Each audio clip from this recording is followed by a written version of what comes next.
야고보서 5장 13절에서 18절에 있는 말씀을 중심으로 고난에서의 삶의 승리라고 하는 제목으로 말씀을 증거합니다. 여러분, 고난이라고 하는 말은 어렵고 괴로운 것이에요.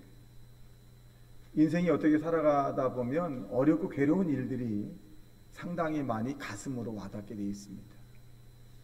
이 어렵고 괴로운 이 고난은 다른 사람이 대신해 줄 수도 없고 우리가 가슴으로 맞이하며 헤쳐 나가야 되는 것입니다. 이 어렵고 괴로운 것을, 즉 고난이라고 하는 것을 헤쳐나간 사람에게는 좋은 열매를 맺게 되는 것이고, 어렵고 괴로운 그 고난이라고 하는 것을 감당하기 힘들었다면 절망의 늪 속에서 계속적인 삶의 고통이 따라오기 시작을 하는 것입니다.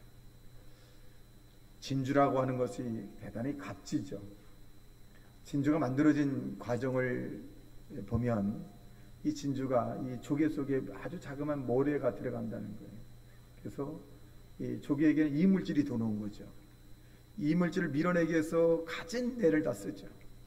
또 다른 이물질이 들어오게 되고 점점 더 큰 것이 들어오게 되고, 그 다음에 이 조개는 아주 어렵고 괴롭고 고통스럽고 아주 절망적인 그런 상황 속에도 자기가 어떻게 살려고 계속적으로 분비물을 내는 거죠.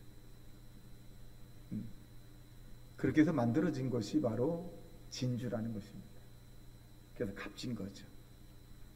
만일 조개에게 그런 이물질이 들어와서 그런 고통적인 것이 없었다라고 한다면 사람이 귀하게 생각하는 진주를 얻을 수 없습니다. 저와 여러분이 당하는 어렵고 괴로운 일들이 각자의 깊이와 넓이에 따라서 다릅니다.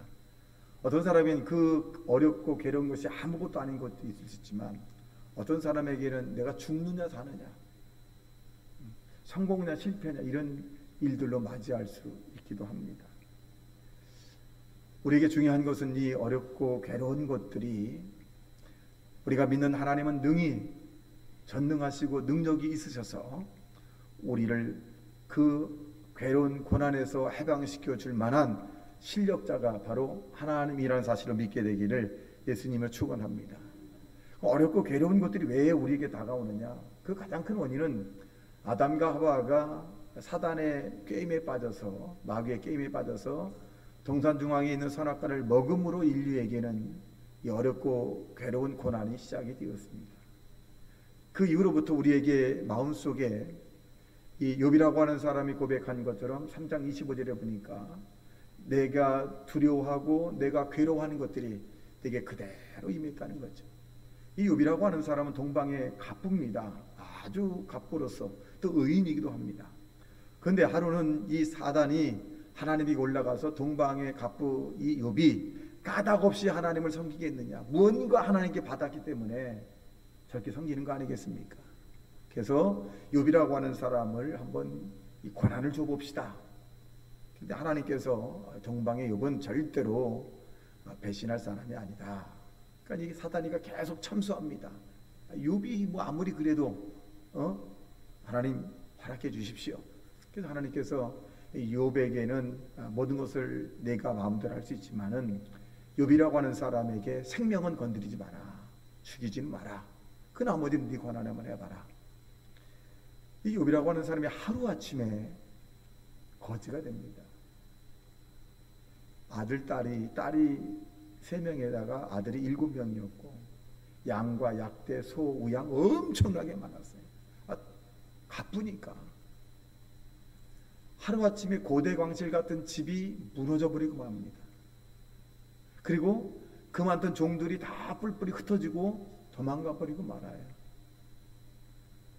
자기 사랑하는 아내 욥의 아내는 욥에게 찾아와서 저주하면서 떠나가 버리고 맙니다. 아니, 가장 위로해주고 가장 힘들 때 소망을 주고 함께 있어야 될 아내가 저주하면서 떠나가 버립니다. 욥은 혼자입니다. 근데 설상가상으로 욥이 악창이 난 거예요. 오늘 얘기하면 아토피입니다. 그러니까 자기가 긁어야 피가 날 정도로 긁어요. 시원할 때까지. 근데 그것을 손톱으로 긁는 것이 아니라 성경에 보면 자기 집에 무너진 기와장으로 긁어요. 예, 손톱으로 긁으면 시원하지 않으니까 기관장을 긁으니까 피가 얼마나 나겠습니까? 이 욥은 생명 자체 하나만 있는 것뿐이지 다 없어졌어요. 아마 이런 고난을 당한, 이런 어렵고 괴로운 일을 당한 사람이 있었을까요? 이 정도라면 동방의 의인 욥이라고 하는 사람도, 하나님을 잘 섬긴다라고 하는 이 욥도 한 번쯤은 하나님을 향해서 왜 이런 고난을 나에게 줍니까? 라고 항의해 볼 만한데, 성경의 욥은 이렇게 말합니다.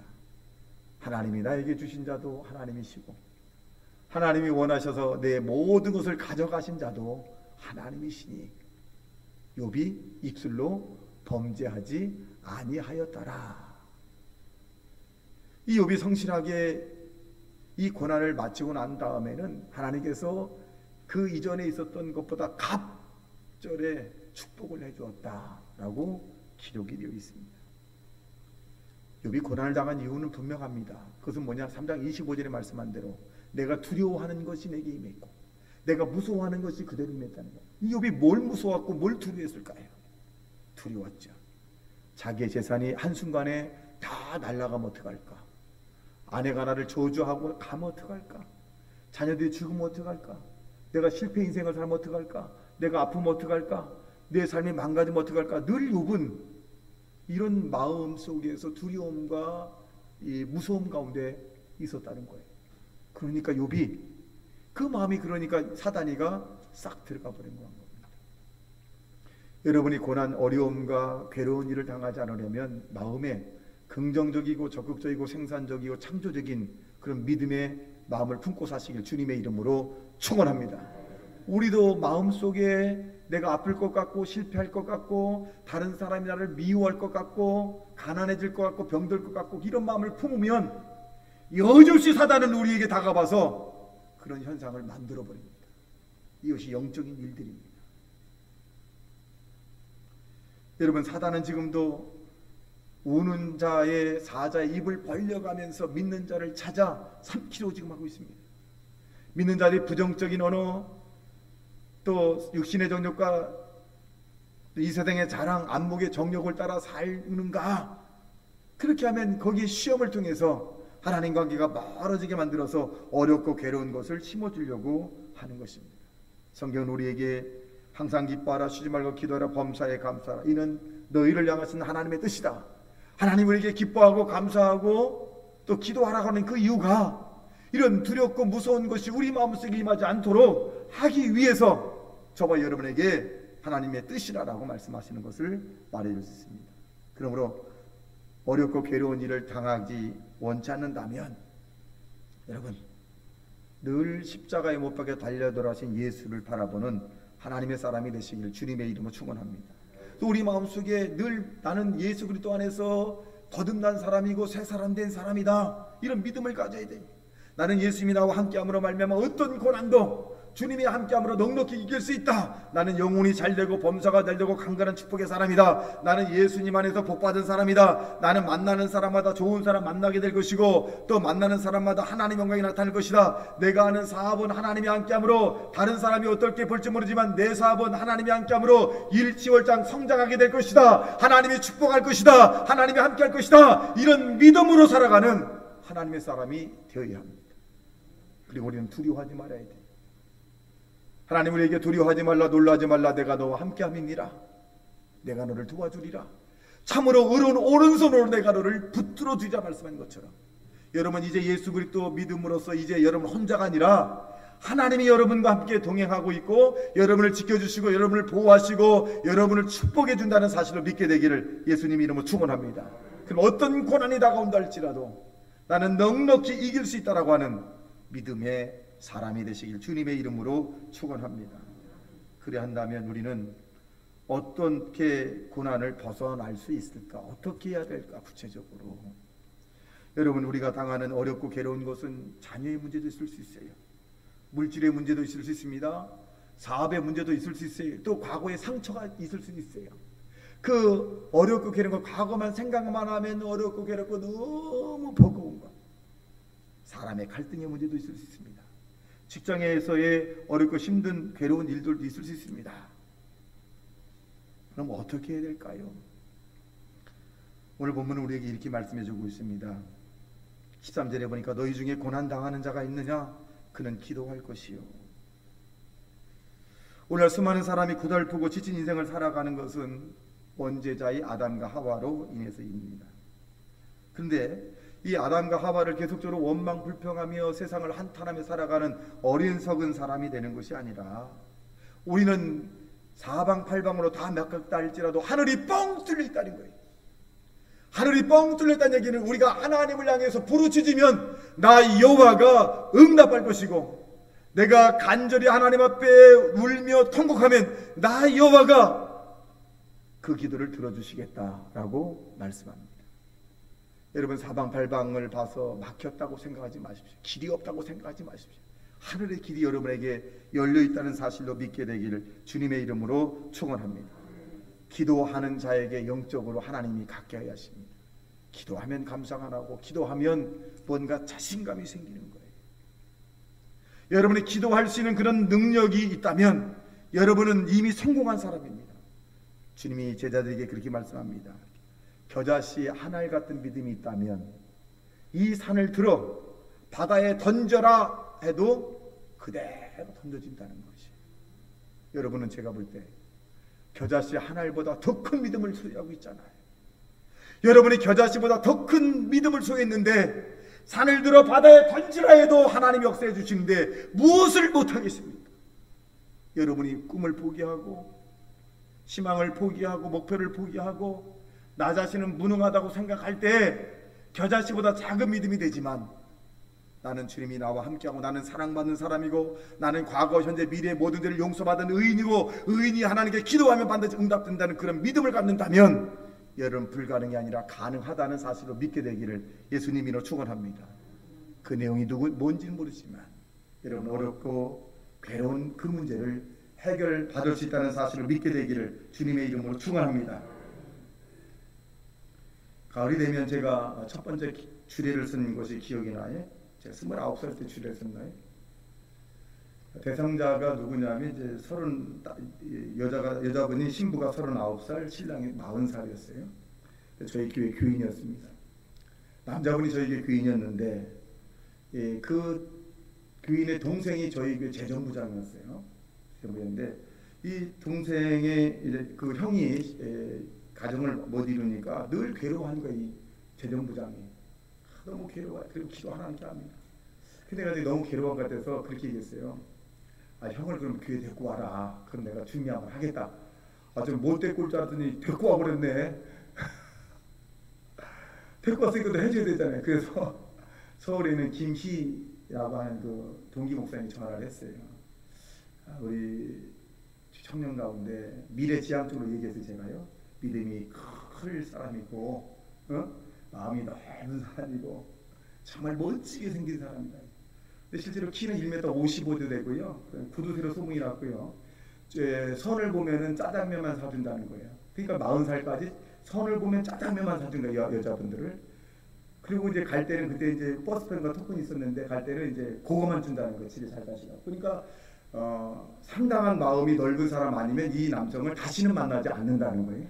그래서 두 번째 만난 기억이 없대. 첫 번째로 끝납니다.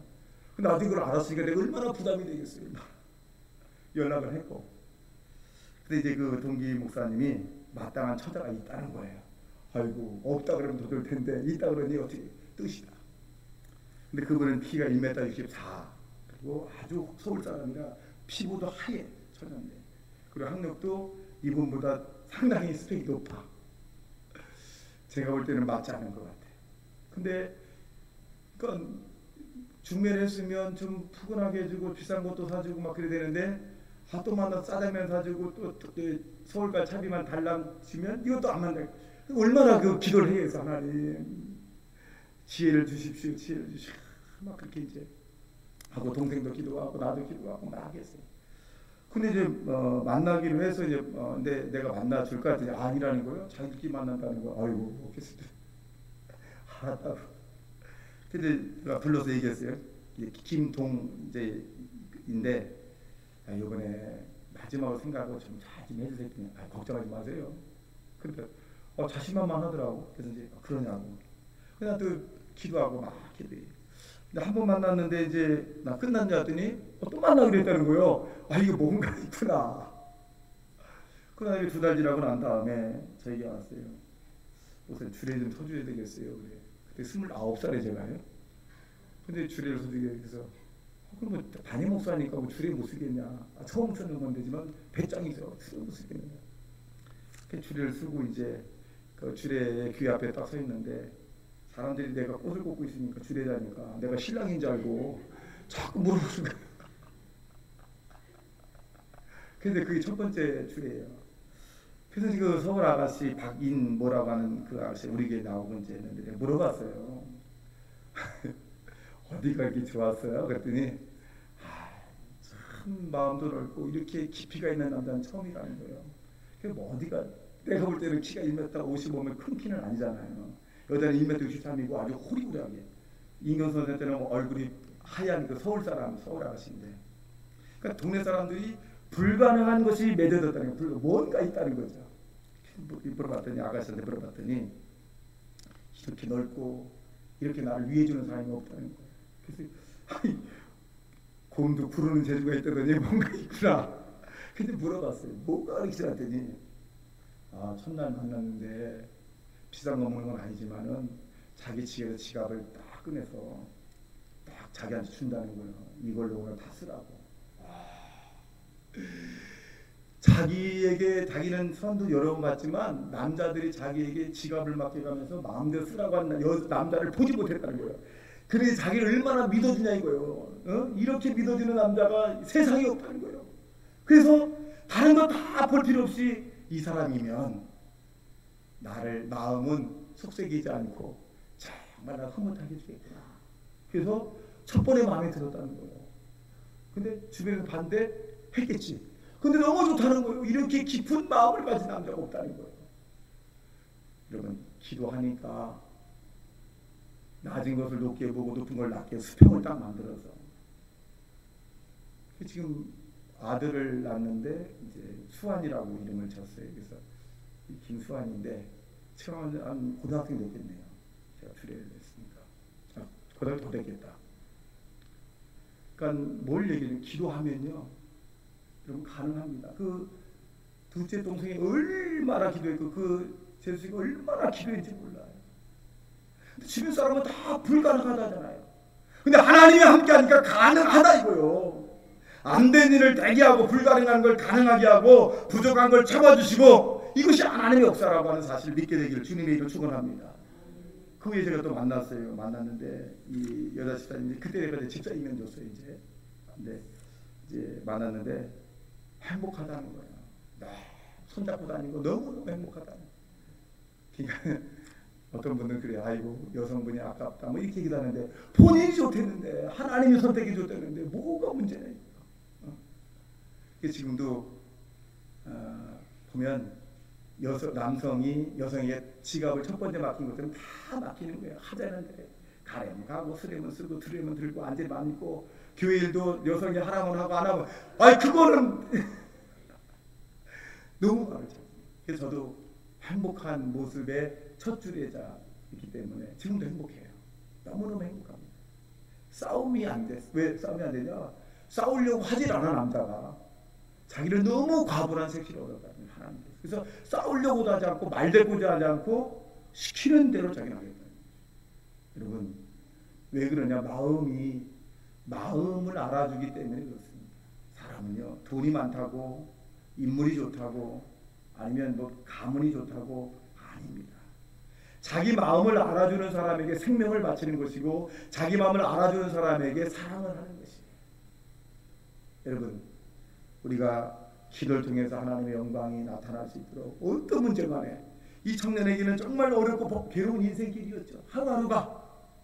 근데 그 괴롭고 어렵고 힘든 인생의 길을 하나님께 기도했더니 해결해 주었다 이 말입니다.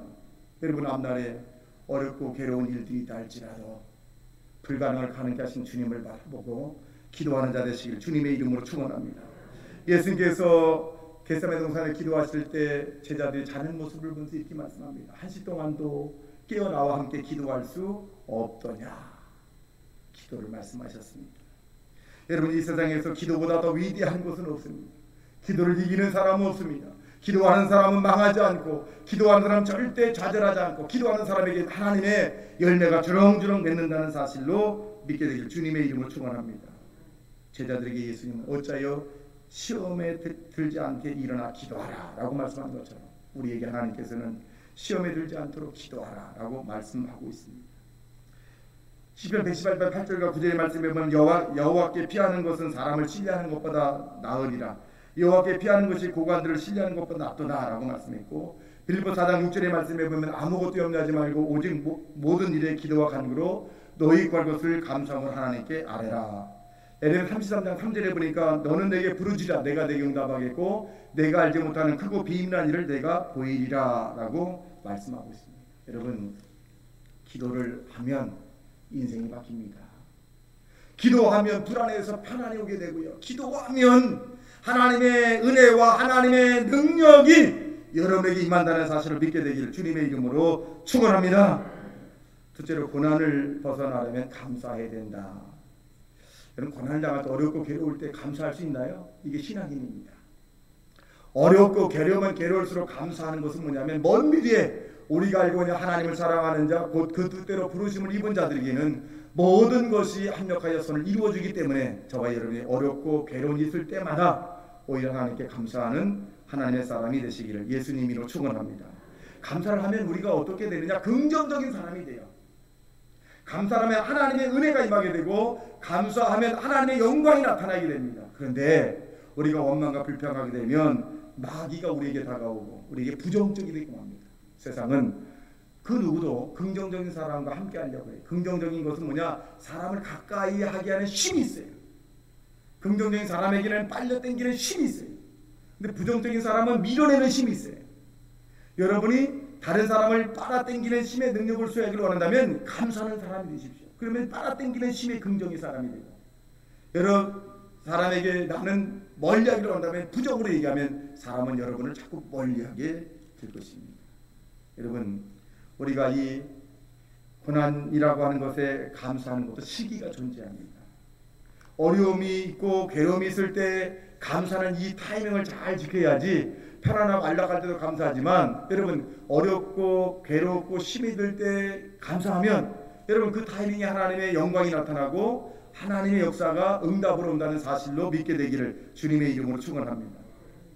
그러므로 저와 여러분이 어렵고 힘든 때일수록 여러분 감사하십시오. 시기와 때를 하나님이 정하십니다. 우리가 잘 아는 임마누엘 칸트라고 하는 사람이 있습니다. 이 임마누엘 칸트가 아주 미래가 촉망되는 청년 때에 어떤 아가씨로부터 이 청혼을 받습니다. 칸트 씨, 저랑 결혼해 주십시오. 이 칸트는 뭐라고 답변했느냐면, 예, 제가 결혼이 뭔가 한번 연구해보고 그 청혼에 대해서 결정을 말씀해 드리겠습니다. 이 칸트가 그 다음날부터 이제 도서관에 가서 결혼이 뭘까? 어떻게 사는 것이 행복하고 해야 되냐 말해야 되냐 막 연구를 하기 시작합니다. 그런 다음에 이 칸트가 결정이 딱 결혼하는 것이 좋겠구나. 그 결정을 딱 했어요. 그리고 자기에게 청혼한 아가씨의 집을 찾아갑니다. 계십니까? 계십니까? 어떤 주인이 나오는 거야. 예, 누구시죠? 예, 제가 여기에 있던 그 누구누구를 이제 청혼받은 사람. 아, 당신이 바로 임마누엘 칸트십니까? 예, 그렇습니다. 들어오십시오. 들어와서 이제 했는데 이 칸트가 이렇게 얘기합니다. 지금부터 내가 정중히 아버님의 따님을 저의 반려자로 맡기 위해서 청혼합니다. 그러니까 이제 분이 깜짝 놀라는 거예요. 아니, 칸트씨, 벌써 2, 3년이 지났는데 우리 아이는 당신을 기다리다가 시집가서 아기가 있어요. 아니, 기회를 놓친 거잖아요. 기회를. 연구하는데 2, 3년이 걸렸으니까 질질 끌었잖아요. 때가 있어요. 성경은 사랑할 때가 있고 미워할 때가 있고 돌을 모을 때가 있고 돌을 던질 때가 있고 기도할 때가 있습니다. 때를 놓치면 안 돼. 하나님을 가까이 할 때가 있어요. 그게 기회입니다. 임마누엘 칸트가 나중에 나중에 보면 외롭게 지냈다는 거예요. 고독하게 지내고. 왜 그랬을까요? 그 어여쁜 아가씨가 청혼할 때 오케이 하자, 남들이 하는 거 하자 했으면 이 칸트는 외롭고 고독하고 쓸쓸한 생을 살지 않았을 것입니다. 얼마나 괴롭겠어요. 여러분, 시기의 타이밍입니다. 타이밍이에요. 그러면 저와 여러분이 감사할 때 감사하시기 바랍니다. 감사할 때 감사해야 하나님의 기적이 일어나고 하나님의 열매가 여러분의 삶 속에서 주렁주렁 맺게 되는 것입니다. 대선서 5장 18절에 보니까 범사에 감사하라. 이는 그리스도 예수 안에서 너희를 향하신 하나님의 뜻이다. 여러분, 무조건 감사해야 돼요. 감사합시다. 감사할 때 기적이 일어납니다. 골로새 4장 2절의 말씀에 보면 기도를 계속하고 기도의 감사함으로 깨어있으라. 기도할 때도 감사하라는 거예요. 기도할 때도. 사람들이 보편적으로 감사하지 못하는 이유가 딱 한 가지가 있어요. 그게 뭐냐? 비교. 내 아내와 다른 여성과의 비교, 내 남편과 다른 남편과의 비교, 내 친구와 다른 친구의 비교, 내 자식과 다른 자식과의 비교, 내 며느리와 다른 며느리의 비교. 비교할 때 사람은요, 불평이 나오는 거예요. 원망이 나오는 거예요. 불만이 막 나오게 돼 있어요.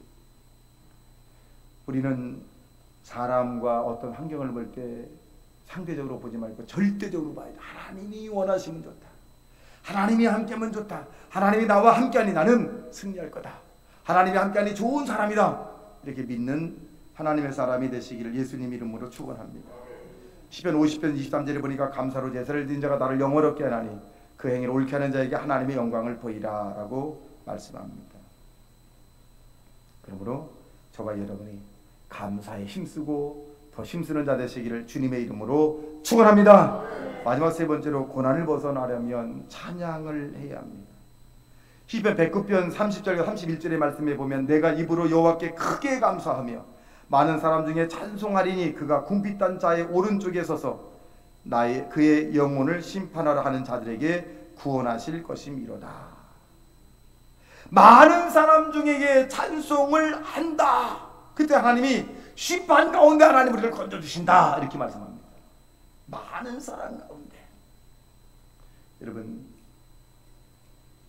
고난을 벗어나는 비결은 이스라엘 하나님은 찬송 중에 거하시는 분이다. 이렇게 말씀합니다.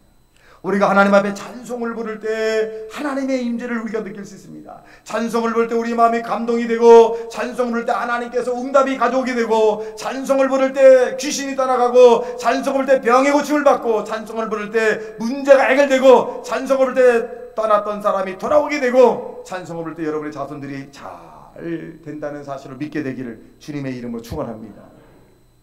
찬송은 곡조 있는 기도를 말해주고 있습니다. 여러분, 찬송은 귀신이 굉장히 싫어해요. 바울과 실라가 감옥에 갇혔을 때 너무 괴롭고 고통스러웠죠. 근데 이 바울과 실라가 고통스럽고 어렵고 괴로웠지만은 그들이 하나님을 향해서 바울과 실라가 찬송을 부르기 시작합니다. 그 감옥에서 찬송을 막 불러. 그랬더니 얼마 있다가 이 사자가 나타나서 감옥의 문을 척척척 엽니다. 보니까 이 간수가 지켜있고 있었는데 지킨 상태에서 그런 일이 생기니까 이제 죄수가 도망가면 자기 목이 달라라고 하니까 이 간수가 자결하려고 할 때 바울이 죽지 마라! 도망가지 않는다! 라고 얘기합니다. 여러분, 찬송은 감옥문을 엽니다. 여러분, 지금 여러분은 어떤 감옥문에 지금 갇혀 있습니까? 물질의 감옥문에 갇혀 있습니까? 자녀의 감옥문에 갇혀서 괴롭고 고통스럽습니까? 아니면 가정이라고 하는 가정문에 들어가면 너무 힘들고 괴롭습니까? 남편의 감옥문에 지금 갇혀 있어도 너무 괴롭고 너무 어질어질해 살 수만이 없습니까? 여러분 지금 감옥문에 갇혀 있다면 바울과 실라처럼 찬송하십시오. 살든지 죽든지 하나님의 보좌를 감동시키고 하나님의 보좌를 흔들 수 있는 것은 찬송입니다. 여러분, 찬송할 때 여러분 그 막혔던 것이 뚫리게 되고 감옥의 문이 철컥 열리고 사람이 변화가 되고 물질의 관계가 회복되고 자녀의 문제가 풀리게 되고 놀라운 역사가 찬송을 통해서 나타난다는 사실을 믿게 되길 주님의 이름으로 축원합니다. 여러분, 찬송은 우리가 물론 마음과 뜻과 정성을 다해서 정말 주님을 사랑하는 그런 마음으로 찬양을 해야 합니다. 여러분, 다윗이라고 하는 사람은 하나님이 얼마나 좋았는지 찬송을 부르다가, 다윗 왕이었는데 이 왕이 찬송을 부르다가 바지가 훌랑 벗겨지는 것도 모르고 계속 찬송을 부른 거예요. 그러니까 누이 동생들이 막 칠칠 맞다고 말해, 채신머리였다고. 근데 하나님은 바지가 훌렁 벗겨진 다윗을 인정하고 다윗에게 칠칠 맞고 채신머리 없다고 한 사람을 고난을 줬어요. 고통을 줬습니다. 여러분, 하나님 향해서 저와 여러분이 찬양을 마음껏 하는 하나님의 사람이 되시기를 예수님 이름으로 축원합니다. 그리할 때 기적이 일어나게 되는 것입니다. 찬송은 바로 저와 여러분의 삶을 변화시키기도 합니다. 부정의 말을 긍정의 말로 바뀌게 되고, 그리고 찬송을 통해서 늘 우리 마음속에 감동이 막 임하기 시작을 하죠. 여러분, 찬송을 들을 때 우리 마음속에 뭉클하고 저 가사 내용이 내 내용 같기도 하고 내 내 인생을 다 담은 것 같은 그런 느낌을 가진 사람이 하나님의 성령 안에 쏙 들어온 사람이에요. 그런데 찬송을 들어도 감동이 없고 찬송을 들어도 남 얘기 같고 그러면 아직 안 들어온 거예요. 하나님의 성령 안에 쏙 들어온 사람은 이제 하나님의 이끌림을 받을 수밖에 없습니다. 여러분, 찬송을 통해서 주변 사람을 감동하기 전에 내가 먼저 감동을 받고 다른 사람에게 그 감동을 전파되는 놀라운 역사가 나타나기 시작을 합니다. 그러므로 고난 내가 당하고 있다, 여러분 염려하지 마십시오. 여러분이 찬송을 부를 수 있는 힘이 있다면, 찬송이 끊어지지 않는다면, 찬송을 붙잡고 있는다면 여러분 앞에 있는 고난은 해결된다는 사실을 믿게 되길 주님의 이름으로 축원합니다. 같이 말씀 생각에 통성 기도합니다. 죄야, 죄